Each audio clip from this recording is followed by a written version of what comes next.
Ayer nomás la vi pasar a Flor Pucarina. Qué rara belleza, qué ritmo en el paso, qué porte, qué formas bajo el fino bordado con hilos de oro y plata de sus cristales talqueados.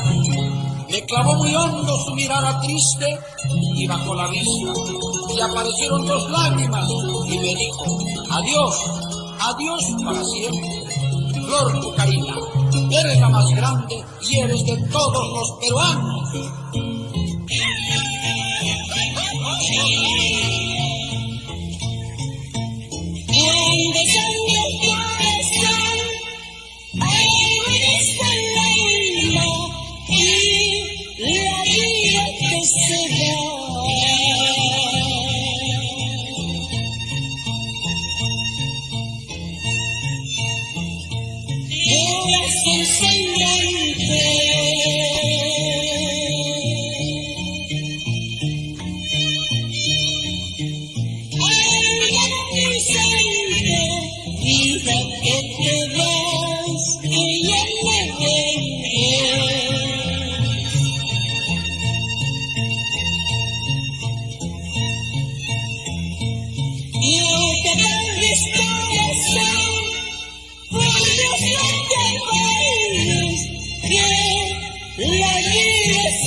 Las penas del alma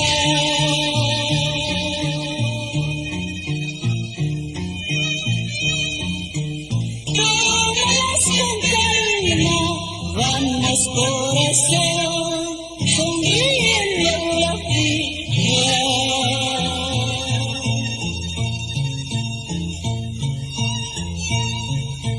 Como canta quien le pone mal de sol.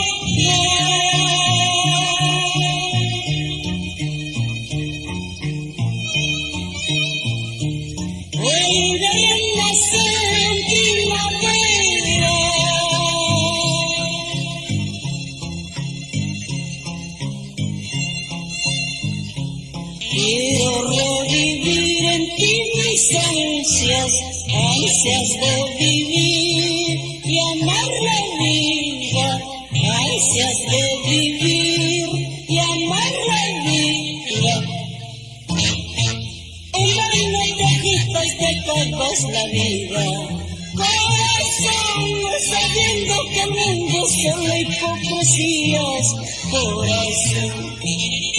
Aquella paloma que amaste en la vida, corazón, no demuestra lo ingrato que es este mundo, corazón. Las aguas que corren por los riachuelos, corazón, se llevan los sueños y las esperanzas, corazón. El mundo es pequeño,